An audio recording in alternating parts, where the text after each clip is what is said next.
Jetzt haben wir einen ganz besonderen Gast, der etwas ganz Besonderes mitgebracht hat. Es ist nicht der Weihnachtsmann, aber fast. Es ist fast der Weihnachtsmann. Es ist fast der. Es ist einer unserer absoluten Lieblingskollegen und ich bin mir ziemlich sicher, ihr alle kennt ihn auch sehr, sehr gut. Herzlich willkommen, Klaus Holger!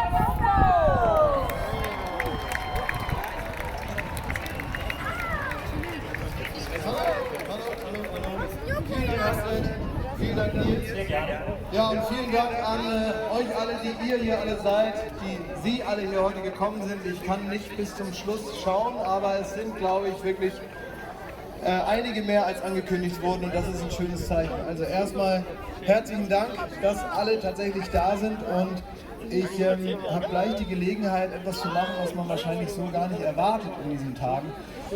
Denn es gibt tatsächlich die Gelegenheit, mit jemandem zu sprechen und nicht mit irgendwen, sondern mit Leuten, die hier sehr, sehr gut reinpassen, die auch auf dieser Bühne hier wahrscheinlich für eine Stimmung sorgen würden, die es so manche Band nicht hinkriegen würde. Denn sie haben in der Ukraine schon einen großen Bekanntheitsgrad und sie haben dort, da gibt es auch eine Show, das ist etwa vergleichbar mit dem Supertalent, ja, da haben sie gewonnen und sie haben da Songs gespielt, die man kennt, aber in einer Art und Weise, die die Songs tanzbarer, besser, lauter, unterhaltsamer, entertainiger machen, als sie ohnehin schon sind und sie sind jetzt gerade. Und es ist eigentlich kaum vorstellbar, dass wir die Gelegenheit dazu haben. Ich hoffe, es klappt. Genau wissen wir es nicht. Es gab immer mal wieder Probleme, auch mit der Leitung, mit dem Internet, wie man sich vorstellen kann.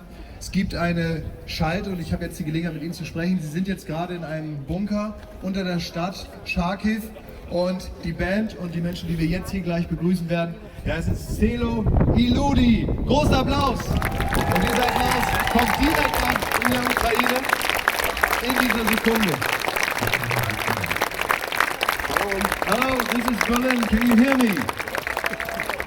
Yeah, can you hear us? So it's clearly unbelievable that we really have a connection now and that you are just waiting here to